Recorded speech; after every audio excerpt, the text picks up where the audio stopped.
ಬಿಹಾರದಲ್ಲಿ ಗಠಬಂಧನ ಪರ ಅಧಿಕೃತವಾಗಿ ಚುನಾವಣಾ ಪ್ರಚಾರ ಆರಂಭಿಸಿದ ರಾಹುಲ್ ಗಾಂಧಿ ಅವರು ಓಟಿಗಾಗಿ ಏನು ಬೇಕಾದರೂ ಮಾಡಬಲ್ಲವರೆಂದರೆ ಪ್ರಧಾನಿ ಮೋದಿ ಅವರು ಎಂದು ಟೀಕಿಸಿದರು. ಲೋಕಸಭೆಯಲ್ಲಿ ಪ್ರತಿಪಕ್ಷದ ನಾಯಕರಾಗಿರುವ ರಾಹುಲ್ ಗಾಂಧಿಯವರು ಇಂಡಿಯಾ ಮೈತ್ರಿಕೂಟ ಇಲ್ಲವೇ ಮಹಾಗಠಬಂಧನ್ ಅಭ್ಯರ್ಥಿಗಳ ಪರ ಅಧಿಕೃತವಾಗಿ ಚುನಾವಣಾ ಪ್ರಚಾರವನ್ನು ಆರಂಭಿಸಿದ್ರು. ಬಿಹಾರದಲ್ಲಿ ಜಾತಿ ಲೆಕ್ಕಾಚಾರ ಬಹಳ ಮುಖ್ಯ ಎನ್ನುವುದು ಎಲ್ಲ ಪಕ್ಷಗಳು ಟಿಕೆಟ್ ನೀಡಿಕೆಯಲ್ಲಿ ಅನುಸರಿಸುವ ನೀತಿಯಿಂದ ಸ್ಪಷ್ಟಗೊಂಡಿದೆ. ಬಿಜೆಪಿಯು ಮುಸ್ಲಿಮರಿಗೆ ಟಿಕೆಟ್ ನೀಡದಿದ್ದರೆ ಮಿತ್ರ ಪಕ್ಷಗಳು ಟಿಕೆಟ್ ಕೊಟ್ಟಿರುವುದನ್ನು ಲೆಕ್ಕ ಹಾಕಿಕೊಂಡಿದೆ. ರಾಜಧಾನಿ ಪಾಟ್ನಾದಲ್ಲಿ ಪ್ರಚಾರ ಆರಂಭಿಸಿದ ರಾಹುಲ್ ಗಾಂಧಿಯವರು ಓಟು ಪಡೆಯಲು ಪ್ರಧಾನಿ ಮೋದಿಯವರು ಯಾವ ಕೆಳಮಟ್ಟಕ್ಕೆ ಕೂಡ ಇಳಿಯಬಲ್ಲರು. ಅವರು ಚುನಾವಣೆ ಕದಿಯುತ್ತಿದ್ದಾರೆ ಎಂದು ಆರೋಪ ಮಾಡಿದ್ರು. ಮಹಾರಾಷ್ಟ್ರ, ಹರಿಯಾಣಗಳಲ್ಲಿ ಸುಳ್ಳು ಹಾದಿಯಲ್ಲಿ ಗೆದ್ದಿದ್ದಾರೆ.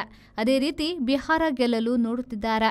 ಮತದಾರರು ಮೋಸ ಹೋಗಬೇಡಿ, ಬಿಜೆಪಿ ಸ್ಥಳೀಯ ಗೂಂಡಾಗಳನ್ನು ಬೆಳೆಸುತ್ತಿದೆ ಎಂದರು. ಇದನ್ನು ಟೀಕಿಸಿರುವ ಬಿಜೆಪಿಯವರು ಇಡೀ ಬಿಹಾರದವರನ್ನ ಗೂಂಡಾಗಳು ಎಂದು ಅವಮಾನಿಸಿರುವ ರಾಹುಲ್ ಗಾಂಧಿಯವರು ಪ್ರಧಾನಿಯಾಗುವ ಕನಸು ಕಾಣುತ್ತಿದ್ದಾರೆ ಎಂದಿದ್ದಾರೆ. ಇದೇ ವೇಳೆ ದರ್ಭಂಗದಲ್ಲಿ ಪ್ರಚಾರ ನಡೆಸಿದ ಗೃಹ ಮಂತ್ರಿ ಅಮಿತ್ ಶಾ ಅವರು ರಾಹುಲ್ ಗಾಂಧಿಯವರ ವೋಟರ್ ಅಧಿಕಾರ ಯಾತ್ರಾ ಫಲ ನೀಡದು ಎಂದು ಹೇಳಿದರು. नरेंद्र मोदी जी आप ऐसा ड्रामा करो, वोट के लिए वो कर देंगे, जो भी करवाना है करवा लो. मैं कह रहा हूं आप उनको कहो कि देखो भैया हम आपको वोट देंगे, आप स्टेज पे आके नाच लो, वो नाच लेंगे, नाच लेंगे. कह रहा हूं आप कोशिश करो. मोदी जी आइए, स्टेज पे आइए, भाषण मत दीजिए, डांस कर दीजिए, हम आपको वोट देंगे, देखना कर देंगे. जो भी करवाना है करवा लो.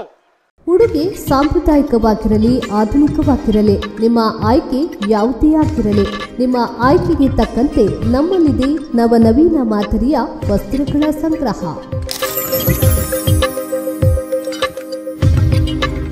ಹೆಣ್ಮಕ್ಕಳ ಕಣ್ಮನ ಸೆಳೆಯುವ ಏಕೈಕ ಉಡುಗೆ ಅಂದ್ರೆ ಸೀರೆ.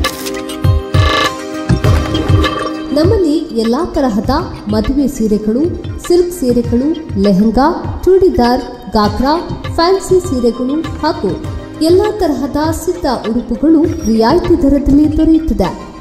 ಪುರುಷರ ಹಾಗೂ ಮಕ್ಕಳ ವಸ್ತ್ರಗಳ ಮಹಾ ಸಂಗ್ರಹ, ನಿಮಗೊಪ್ಪುವ ಉಡುಗೆಗಳು ರಿಯಾಯಿತಿ ದರದಲ್ಲೇ.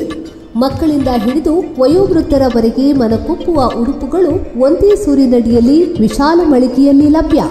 ಮಿತದರ ಗುಣಮಟ್ಟದ ವಸ್ತ್ರ, ಇದು ನಮ್ಮ ಪರಂಪರೆ. ನಿಮ್ಮ ಶ್ರೇಷ್ಠ ಆಯ್ಕೆಗೆ ಕಟ್ಪಾಡಿ ಮಹಾಮಾಯಿ ಸಿಲ್ಕ್, ಬಪ್ಪನಾಡು ದೇವಸ್ಥಾನದ ಹತ್ತಿರ, NH 66 ಮುಲ್ಕಿ.